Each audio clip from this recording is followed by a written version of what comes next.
সকলোৰে বাবে প্ৰাৰ্থনা কৰিছোঁ নতুন বছৰটো সকলোৰে ভাল হওক। বহু দুখৰ বোজালৈ, বহু গধুৰ মন লৈও আমি দুখ সময়ৰ মাজতো আগবাঢ়িব খুজিছোঁ আৰু জুবিন বিষয়ৰ সকলোবোৰ কথা আৰু কাম সুচাৰুৰূপে উচিত ধৰণে হওক বুলি আমি আশা কৰিছোঁ। এতিয়া আমাৰ ঘৰখনৰ বাবেও অকণমান কিবা এটা আশা ঘূৰি আহিব। অতি সোনকালে সকলোৰে প্ৰাৰ্থনা আৰু সহযোগত কৰণীয়খিনিৰে আৰু সকলোৰে সহযোগিতাৰে আমি ভাবিছোঁ ন্যায় প্ৰতিষ্ঠা হ'ব।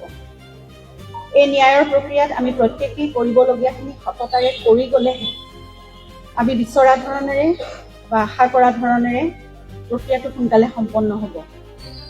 আৰু তেতিয়ালৈকে আমি প্ৰয়োজনীয় সকলো কৰি যাবই লাগিব, কৰি থাকিবই লাগিব। কিন্তু তাৰ সমান্তৰালকৈ আমাৰ যুৱ স্ৰষ্টাজনৰ বাবে, আমাৰ প্ৰাণৰ মানুহজনৰ বাবে, তেওঁৰ আদৰ্শৰ বাবে, তেওঁৰ সপোনবোৰৰ বাবে আৰু তেওঁ ভাল পোৱা কামবোৰেৰে আমি সকলোৱে একেলগে মিলি আগবাঢ়ি যাব লাগিব, তেওঁক চলাই নিব লাগিব। এইখিনিত আমি যদি স্থবিৰ হৈ যাওঁ তেতিয়াহ'লে তেওঁৰ প্ৰতি অন্যায় কৰা হ'ব। তেওঁ নিজেই কোৱা কথা, মোক মনত ৰখাতকৈ মোৰ সৃষ্টি আৰু কামখিনিক মানুহে মনত ৰাখিলে বেছি ভাল পাম। তেওঁ আৰু কৈছিলে যে দুখ সময়ৰ মাজতো আমি আমাৰ কৰ্ম কৰি যাব লাগিব। মই একেবাৰে ওচৰৰ পৰা দেখিছিলোঁ জীৱনটো যে জুবিন গাৰ্গে জীৱনৰ ধুমুহাবোৰ বহুত সাহসেৰে সন্মুখীন হৈছে। তেওঁ মাত্ৰ নিজৰ নিষ্ঠাৰে কৰা তেওঁ কাম আৰু তেওঁৰ সৃষ্টিৰ মাজেৰে প্ৰতিটো বেয়া সময়ত তেওঁ থিয় হৈ থাকিবলৈ চেষ্টা কৰিছে। আমিও তেওঁৰ আদৰ্শৰে আগুৱাই যাবলৈ আমি চেষ্টা কৰিব লাগিব। জুবিন সকলো অসমীয়াৰ প্ৰাণে প্ৰাণে চিৰকাল আছে আৰু থাকিবই। এতিয়া আমি সকলোৱে মিলি তেওঁৰ সত্তাৰ লগতে তেওঁৰ কামবোৰ, তেওঁৰ আদৰ্শ, তেওঁৰ বিশ্বাস, তেওঁৰ চৰ্চা, তেওঁৰ সাধনা, এই সকলোবোৰ যাতে চিৰযুগমীয়া হৈ থাকে আৰু নিৰন্তৰ প্ৰতিটো প্ৰজন্মৰ পৰা প্ৰজন্মলৈ এক অমৰ সত্তা হৈ আগুৱাই থাকে, তাৰ বাবে আমি চেষ্টা কৰিব লাগিব। তেওঁৰ বাবে বহু ঠাইত বহুজনে ইতিমধ্যে বহু কাম হাতত লৈছে আৰু আগবাঢ়িছে। আমাৰ পৰিয়াল, আত্মীয় স্বজন, বিশেষকৈ তেওঁৰ বন্ধুবৰ্গই এনে এক উদ্দেশ্য লৈ একত্ৰিত হৈছোঁ আজি আৰু প্ৰথম খোজটি আজি আপোনালোকৰ আশীৰ্বাদ আৰু শুভেচ্ছা লৈ আগবঢ়াব বিচাৰিছোঁ। মই বহুত আৱেগিত হৈছোঁ, কাৰণ জুবিনৰ বাবে আজি 3.5 মাহৰ পিছত আমি ওলাই আহিছোঁ এটা খোজ দিবলৈ। আমাৰ সামান্য সামৰ্থ্যৰে সকলো ৰাইজৰ সহায় সহযোগিতা, বিশ্বাস আৰু শুভাষাৰে জুবিন গাৰ্গৰ নামত এটা ট্ৰাষ্টৰ কথা ব্যক্ত কৰিবলৈ আজি আপোনালোকক নিমন্ত্ৰণ কৰি আনিছোঁ আৰু আমিও একত্ৰিত হৈছোঁ। আপোনালোকৰ বহুমূলীয়া সময়খিনি দি আমাক সহযোগ কৰাৰ বাবে আমি যথেষ্ট কৃতজ্ঞ আৰু আপোনালোকৰ প্ৰতি ধন্যবাদ জ্ঞাপন কৰিছোঁ। এই ট্ৰাষ্টটোৰ যোগেদি আমি জুবিনৰ আদৰ্শকে লৈ যেনেদৰে তেওঁ সামাজিক দিশত, সাংস্কৃতিক দিশত বা এই ক্ষেত্ৰত জড়িত ব্যক্তিসকলৰ বাবে, নতুন প্ৰজন্মৰ বাবে, প্ৰকৃতি সংৰক্ষণৰ বাবে যিবোৰ কাম কৰিছে, তেনেকুৱা দিশবোৰতে কিছুমান কাম আমাৰ সামৰ্থ্যৰে আমি কৰি যাবলৈ চেষ্টা কৰিম।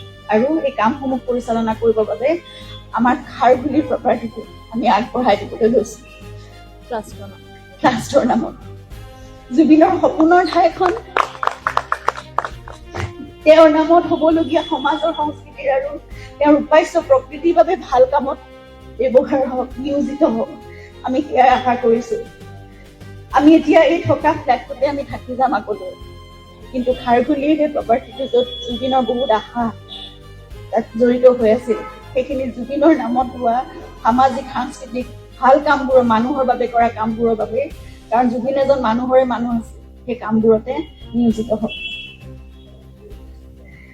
আমাৰ সৈতে কেইবাজনো ভাল ভাল ব্যক্তি, বিশেষকৈ বিভিন্ন ক্ষেত্ৰত নিজ নিজ কৰ্মৰে প্ৰতিষ্ঠিত জুবিনৰ স্কুল কলেজৰ বন্ধু, তেওঁলোকৰ সময় সদিচ্ছা আৰু অভিজ্ঞতাৰে আমাৰ সৈতে জড়িত হৈ একেলগে জুবিনৰ বাবে কাম কৰি যাব বুলি আমাক সঁহাৰি জনাইছে আৰু সেইবাবে আমি যথেষ্ট কৃতাৰ্থ, কৃতজ্ঞতা অনুভৱ কৰিছোঁ তেওঁৰ প্ৰতি, তেওঁলোকৰ প্ৰতি। আৰু আমাৰ সৈতে আমাৰ খুৰা শ্ৰদ্ধাৰ মনোজ বৰঠাকুৰদেৱ, আমাৰ ভাতৃ ডক্টৰ পাৰ্থসাৰথী মহন্ত দাদা, তেখেত আহি আছে। শ্ৰদ্ধাৰ গৌতম শৰ্মা দাদাও থাকিব, আমাক বিভিন্ন দিশত উপদেশ পৰামৰ্শৰ বাট দেখুৱাই আগবঢ়াই নিবলৈ। জুবিনে সদায় তেওঁৰ ফেনাৰবন বুলি অভিহিত কৰা জুবিন ফেন ক্লাব থাকিব। আমাৰ কামবোৰত সহায় কৰিবলৈ।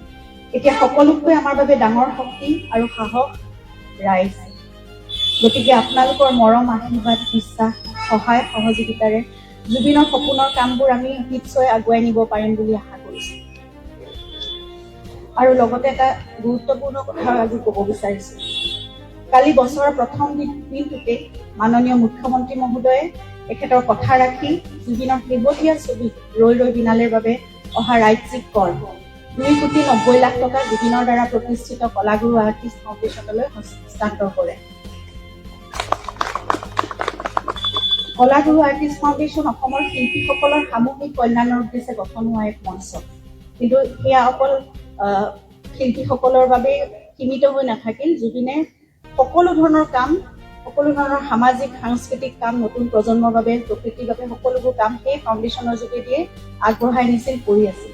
গতিকে এতিয়া কলাগুৰু আৰ্টিষ্ট ফাউণ্ডেশ্যনৰ অসমৰ আমি এই মঞ্চখনৰ যোগেদিয়ে জুবিন গাৰ্গৰ সামাজিক সাংস্কৃতিক আৰু প্ৰকৃতি সংৰক্ষণৰ বাবে কৰা কামবোৰৰ সংবৰ্ধন আৰু সম্প্ৰসাৰণ কৰিবলৈ সংকল্পবদ্ধ হৈছে। মাননীয় মুখ্যমন্ত্ৰী ডাঙৰীয়াৰ এই সিদ্ধান্তই আমাৰ এই সংকল্পক বাস্তৱায়িত কৰাৰ ক্ষেত্ৰত যথেষ্ট সহায় কৰিব। লগতে জুবিনৰ ন্যায় প্ৰক্ৰিয়াটোক অধিক শক্তিশালী কৰিবৰ বাবে আৰু ক্ষীপ্ৰ অগ্ৰগতিৰ বাবে বিশেষ চৰকাৰী অধিবক্তা নিয়োগ তথা এখন বিশেষ আদালতৰ বাবে উচ্চ ন্যায়ালয়ক চৰকাৰে আবেদন জনাব বুলিও যি ঘোষণা কৰিছে, নতুন বছৰে মংগলখনক অসম চৰকাৰ আৰু মাননীয় মুখ্যমন্ত্ৰী ডাঙৰীয়াক এই সিদ্ধান্তৰ বাবে আমাৰ তৰফৰ পৰা আন্তৰিক ধন্যবাদ আৰু কৃতজ্ঞতা জনাইছো। লগতে সংশ্লিষ্ট সকলোকে অনুৰোধ জনাইছো, যিমান পাৰি, যেনেকৈ পাৰি, সিমান ক্ষীপ্ৰতাৰে প্ৰক্ৰিয়াটো যাতে সম্পূৰ্ণ হয়। ধন্যবাদ।